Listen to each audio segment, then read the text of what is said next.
I am really liking the carpet choice. This is great. It's great for acoustics. I'm not sure about the colors, but I guess you're getting new carpet. Is that kind of the deal? I think the acoustics sound great, though. Okay. Great. So my name's Kirk East, and I work with Southern Africa Bible College, a ministry that you support and partner with. And so the first thing I need to say and communicate to you is thank you very much. Your support is greatly appreciated. You support us in a couple of different ways. You support a student and help them through school, and you'll get regular reports on that. Unfortunately, the students you supported this year had health problems and had to drop out, and will hopefully come back when they're better. But you also support graduate interns, and that is a program that recently started in the last couple of years where we support graduates for a year after they graduate to help them work with the congregation full-time. This is not on. I hear you, sir. It says on. Pull it up. Push it in. Is that better? Boy, let's just go to this one then, because that's, if it's right up against my, there we go. Do I need to start from the beginning? I was wondering why the jokes weren't getting any laughs. No.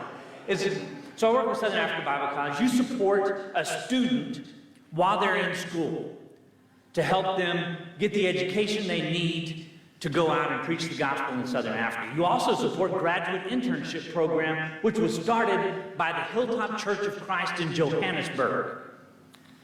And they said, we need more full-time preachers here in South Africa, so they started supporting graduates for 1 year after they graduated. And then several other congregations saw the success of that program and have started supporting that also. You can find out information about that program back here on this table in the middle and in the table in the foyer. Would encourage you to pick up some information about that program and read about it and learn what you're involved with there. Because I tell you thank you, but the reason I tell you thank you is because your support is making a difference.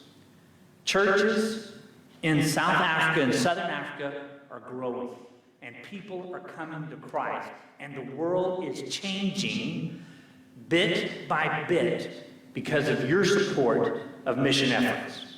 I want to tell you a story. So when I first heard about this job about 10 years ago, I had never heard of Southern Africa Bible College, never met anyone from South Africa before, and after I decided to take the job, people from South Africa, I started meeting them everywhere. When we moved from Austin to Houston, our real estate agent, who we just called his name off a sign, was from Johannesburg. I thought, that's strange. That's weird. I went to lunch with a preacher in San Antonio who took me to a restaurant owned by people from Benoni, South Africa, where the school is located. And in both cases, I got really excited. I said, well, you're from South Africa? I'm going to go to South Africa. And they got excited too. Oh, you're going to South Africa? Where are you going to go? And I said, I'm going to Benoni. Now, in both cases, they had the same reaction. They said, ew. I hope you go somewhere nice while you're there. I thought, what am I doing? I'm taking my wife 10,000 miles away to a place we don't know anybody. And even the people from there are saying, I wouldn't go. Campus, meeting the students, talking to the staff, going to churches where our graduates had established or are preaching. It reminded me of a verse. It's in John 1. Philip comes to Nathanael with this incredible news. Nathanael, we found him, the one that Moses and the prophets wrote about. It's Jesus of Nazareth. Nazareth, good come out of there? What did Nathanael know about Nazareth? He knew it was a town of probably 400 people at the time. It was small, it was insignificant, it was unimportant. It wasn't the holy city of Jerusalem. It wasn't Capernaum by the sea. It wasn't one of the larger, more important cities. It was insignificant, unimportant Nazareth. But what Nathaniel didn't know is from that insignificant place, God could raise up salvation for the world. Using that insignificant place, salvation for the world could be achieved. So what did those people know about Benoni? Benoni is a suburb of Johannesburg, city of 4 million people. Benoni is about 250,000. It's on the east side of the city. It's blue-collar, working-class folks, mostly. Nothing special about it. It is not Cape Town. If you ever get a chance to go to Cape Town, go to Cape Town. Gorgeous 3,000-foot cliffs on the ocean. It's not Pretoria, the capital city that sits on 7 hills with the Union Building sitting on top of the hill looking out over the cultivated flower gardens. It's just Benoni. But what they didn't know is that from that insignificant, unimportant place, God could raise up preachers, teachers, evangelists, and church leaders that take the gospel to places you and I have never dreamed of going, and never even envisioned and never thought about. And the world changes, and people come to Christ. The world changes, heaven changes. Heaven changes. You'll see people in heaven that you wouldn't have seen if the school wasn't there. Your support of the school has led to help us produce graduates like Benedict Little, who you support also, who's now preaches at the Benoni Church of Christ and doing an incredible work even in COVID times. Not only does he preach for the church, he's an advisor for the school, and he works with World Bible School, and he helps make contacts for World Bible School and connects students who want to be baptized with our graduates who are in different parts of the country. And he's doing incredible work.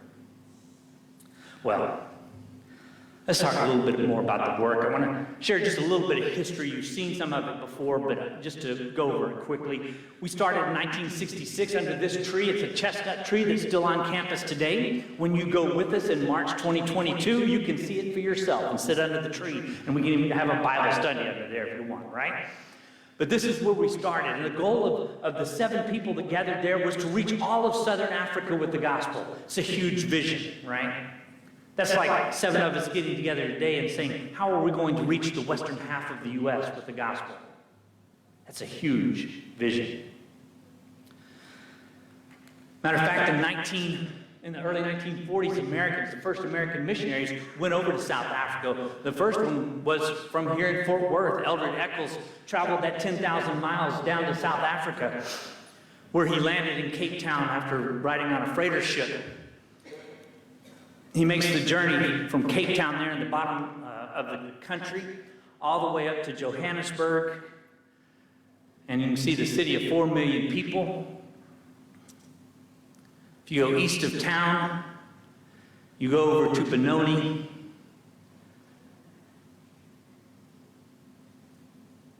And then you can land right in front of our gates.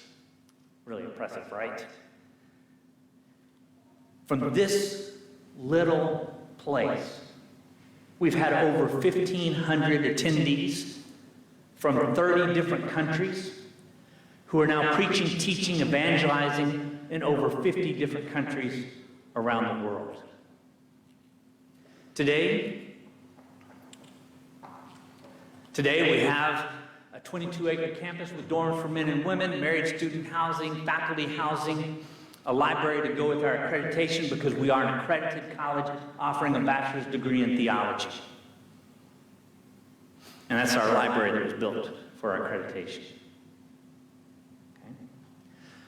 One of the things that we've been able to do over the last few years, because of your support, by the way, is we've been able to, I always feel like a geek when I do this, we've been able to replace all the roofs on our buildings and install solar panels.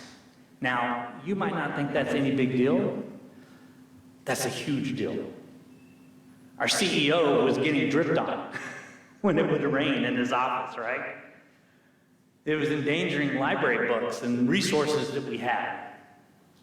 They have regular blackouts, kind of like we do here in Texas in February, right? No, they have regular blackouts in South Africa every few days. Now, because of these solar panels and your support in helping install them, they don't even know when they happen. But it's not about the physical plant. It's about supporting individuals who are taking the gospel to the world. And so thank you for your partnership in that effort. I can talk here all day, but I want to let you hear from the students, okay? So I've got a few graduates that I want to let you hear from. One is named Frank. His real name is Tanashi. He goes by Frank. But he's graduated a few years ago, and he preaches for a church on the west side of Johannesburg. I'm not going to try to attempt to say it.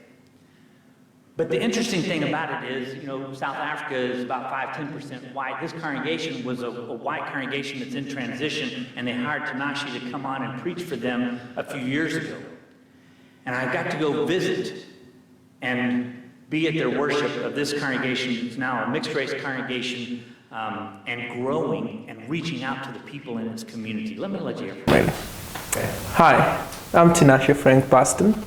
I'm a preacher now. I came to Southern Africa Bible College way back in 2010, and the reason why I came was because I wanted to improve my knowledge about Scripture. I wanted to gain more knowledge to equip myself so that when I go out into the world to preach, I know what I'm talking about. And that worked out well. Currently, I'm working with the congregation right here in South Africa in Rudeport, which is west of Johannesburg. And I've been there for 1 year, 6 months now. And I believe that God is blessing the ministry, and it all started at Southern Africa Bible College. How specifically did it help you? It really helped me on the knowledge base. Before I came to the college, I used to be involved in preaching. But I would say I didn't know what I was talking about. I was an amateur in Scripture, and I remember twisting Scriptures and saying things that the Scriptures weren't saying. But right now, I'd say that the college has molded me, shaped me, equipped me, strengthened my knowledge, and that has helped me to become an effective preacher of the truth. And on a personal spiritual note, it has helped me know what I believe in and to stand firm in that. What would you like to say to South African churches and U.S. churches and individuals in both countries that support the college? What I'd like to say to South African congregations and also congregations in the United States is that we shouldn't miss the opportunity to change the world and spread the flame for Christ. We should seize the opportunity, and the only way we can do that is to get our hands on the plow and get involved in the work of the college. There's so much that congregations can do by supporting the work of the college. If congregations are not able to reach out to another province, they can do that by supporting the college, because the college can get someone else to that province. So I believe that congregations should get their hands on the plow, get involved, get their hands dirty in the work, and do the best they can. Do the best for Christ.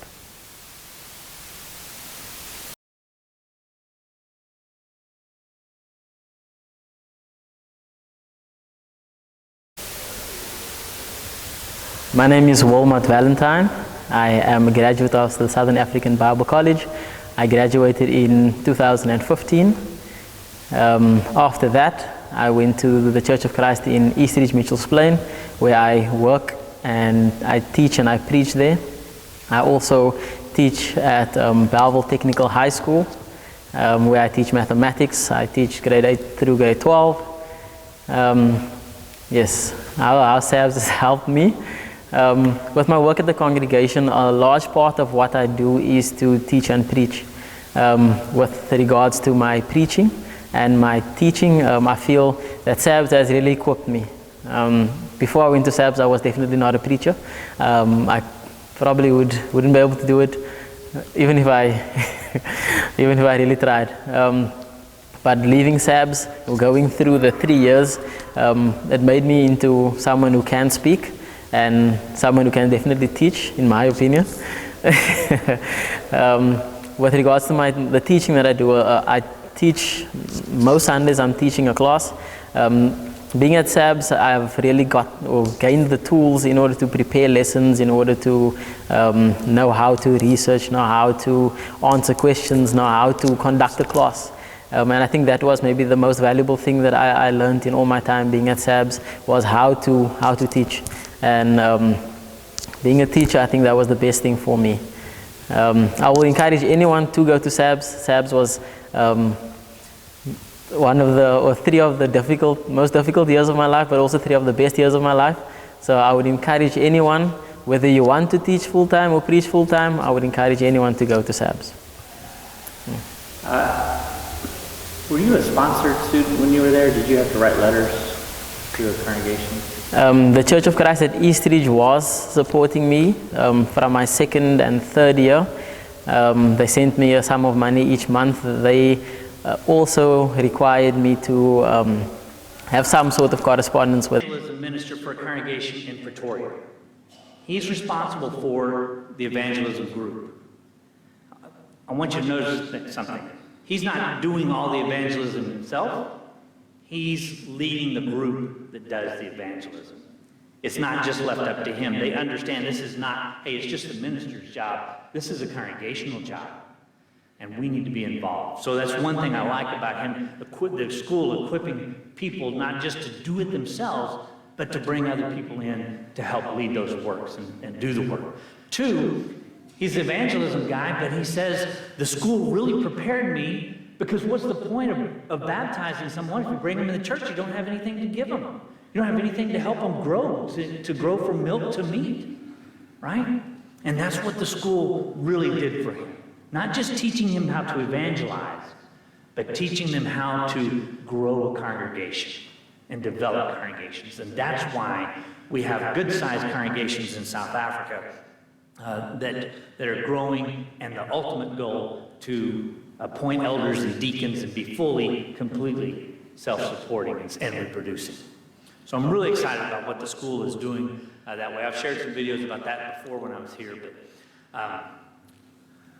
a couple of things I wanted to share with you as we close. And I shared this with you last year. I share this with people everywhere I go, because this is really the lesson. This is the challenge, to encourage you to be involved in missions, whether it's us or some other mission, okay?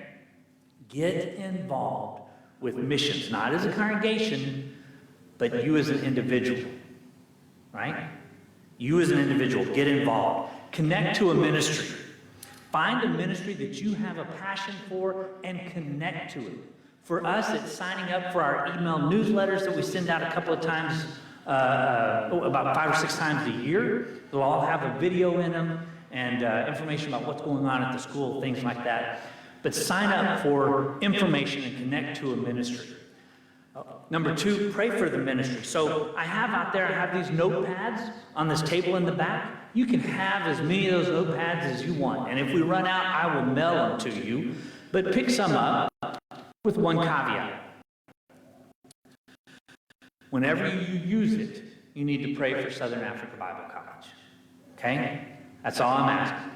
Keep us in your prayers. Pray for the ministry that you have a passion for. Support it with your time, your talents, your treasure. Yes, that means money. Yes, that means your connections that you have. Introduce it to other people and other congregations. Let other people know. If you have a passion for a ministry, a mission effort, don't keep it to yourself. Tell somebody else. Get them involved as well. Help them to find a passion for it. Into a ministry. After this, I'm going to Spring Creek Barbecue. Is that the right place? Spring Creek Barbecue. Invite anybody that wants to come and just visit. Just get to know each other. You can ask more in-depth questions, get in and hear more about what's going on, however you want to do it. Or just eat some good barbecue. Well, the rolls. I know everybody goes there for the rolls, right? Okay. So introduce us to others. And then finally go visit the ministry. People say, well, it's so far away. It takes 20 hours to get there on a plane. I mean, what is the point in that? The point in that is that your life is going to be changed. And you're going to change the life of the people that you come into contact with there. Right? If you have an opportunity to go visit a mission effort, go visit a mission effort. and see it firsthand and get involved in that way. Whether you're doing door knocking or whatever, or just encouraging the people that are doing it, get involved and go visit a ministry. Well, this is a group we took in 2019 and had a great time. We do Bible class teacher training workshops when we go because churches are growing so fast, they don't have enough teachers to teach the kids. So we got to equip as many teachers as we can while we're there. Well, here's the point of all this. Number one, thank you for your support. Your support is making a difference in the world. In this case, it's making an impact on Southern Africa, and people are coming to Christ because of it. So thank you for that. Number two, get involved with the mission effort. Here's why. If we believe in a God that could take something as insignificant and unimportant as Nazareth and bring salvation to the world, and we believe in a God that could use a place called Sorrowful. Benoni actually means sorrowful. We didn't get into that, but Benoni means sorrowful. He could use that place to bring joy and peace and salvation to Southern Africa. Then he can use you and me, no matter how insignificant we are, to change the world. Okay, are you hearing this, everybody? Especially y'all, because y'all got a lot of years left to do this, right? You got a lot, Lord willing, you got a lot of years left to change the world. I'm not saying go do anything big, I'm saying get involved and do something. Do something. Because we serve a God that can take the little things that we do, the times that we speak up for Him, the times that we love people and forgive people and give grace to people and share the gospel with people, whether they respond at that moment or not. He can take those times and He can grow them and change and mold them and use them to change the world, to do something amazingly more significant than you or I ever thought we could do. May God bless you in your efforts to do this. Understanding that you are important in the kingdom of God, not because of who you are, but because God can use you if you'll let Him. Thank you for supporting Southern Africa Bible College, for supporting Ben, and all the other mission efforts that you support. You need to know they are making a difference, and the world is a better place because of it. If you have any needs this evening, maybe you need to give your life to Christ, there's no better time than right now to do that. To turn your life over to Him, and He'll take whatever you feel, however insignificant you feel, and He will do something great with your life. Maybe you need to give your life back to Him. Won't you do that tonight as we stand and sing this song?